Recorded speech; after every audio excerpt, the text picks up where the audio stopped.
Freedom Day. And these days, it's tough to be a journalist. Not just because of shrinking budgets, the demands of the 24-hour news cycle, and the ubiquitous ability of misinformation to spread like wildfire on the internet. In our overwhelming information age, ironically, in many places, the space for genuine discourse is shrinking. Challenging the official narrative and the power behind it can put a target on your back for harassment, intimidation, threats, being banned or your news outlet being shut down, being arrested and put on trial just for doing your job, being tortured, and it can get you killed. As a human rights worker, I am forever grateful for the professional and citizen journalists who peer into the darker corners of society and find the stories about wrongdoing, and the stories that give us hope that things can change for the better. Raif Badawi is one of those brave people out there that give me hope, and like too many others, he has paid a high price for his work. Talking about human rights in Saudi Arabia has always been challenging. The country continues to have prohibitive reservations to international human rights treaties, and the criminal justice system falls well short of international standards. A growing human rights movement and calls for reform since 2009 have been met with harsh repressive measures such as arbitrary arrests, detention without charge or trial, unfair trials, and travel bans. Torture and other cruel, inhuman, and degrading punishment are practiced with impunity during arrest and in detention centers and prisons. It's in this context that Raif Badawi set up an online forum for political and social debate called Saudi Arabian Liberals. In June 2012, that act of encouraging people to exchange ideas and criticize the status quo, something that all of us here are probably doing every day, got him arrested. Last summer he was convicted after a trial marked by many irregularities of a number of offenses, including violating Saudi Arabia's information technology law and insulting religious authorities by creating and managing an online forum. He was sentenced to 7 years and 600 lashes. Though that was overturned on appeal, he's still in detention. He could be tried again and possibly even face a death sentence. And now even his lawyer, who is also the head of the Monitor of Human Rights in Saudi Arabia, has also been arrested. Amnesty International believes both these men are prisoners of conscience, detained solely for the peaceful exercise of their right to freedom of expression. Neither of them should ever have been arrested. It's time for Saudi Arabia to take a few courageous steps towards fostering a better human rights environment. The first step is to open the jail cell of Raif Badawi and release him immediately and unconditionally. Thank you. Thank you. Thank you very much, Hillary. Now we'd like to hear from Reverend Francis Deverell of the Canadian Unitarians. Francis.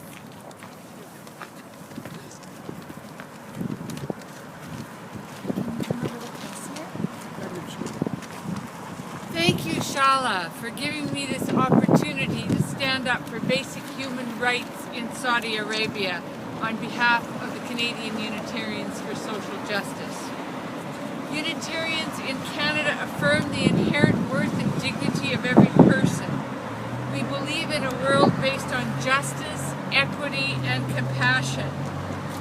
We don't support the death penalty under any circumstances. Canadian Unitarians were involved in abolition of the death penalty in Canada, and we would like to see it abolished around the world. Yes. We are extremely concerned that Raif Badawi is facing a charge which, if convicted, would put him at risk of the death penalty. This is especially important because the reason for his detainment is political, not criminal. What is his crime? He has engaged in a practice that we cherish in Canada, the practice of examining his country, his culture, his religion, to see how it is working and where it can be improved. He wants to make a better world. He has a different vision of what that looks like from the current leaders in his country. He has indulged in criticism of most especially the religious leadership. He is Muslim. He has not ever disagreed with that. And he is probably a deeply spiritual person because he engages with his beliefs and his values and tries to put them in practice in the world, even at risk of his life. You don't do that if you're not a spiritual person. But he does not believe that the Muslim tradition is being faithfully expressed in Saudi Arabia. He doesn't agree that Islam, the great religion of peace, and once a leader in intellectual and scientific thought, should be used to oppress people because they are women, or because they are gay or lesbian, or because they have their own thoughts on religion. He has engaged in his campaign for change peacefully by publishing different views on a website, trying to influence the hearts and minds of his people.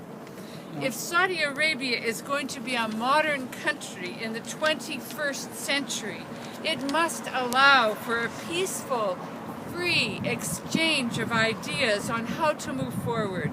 In every country in the world, there are people of more than one faith community: Muslim, Christian, Eastern religions, and secular humanists and atheists.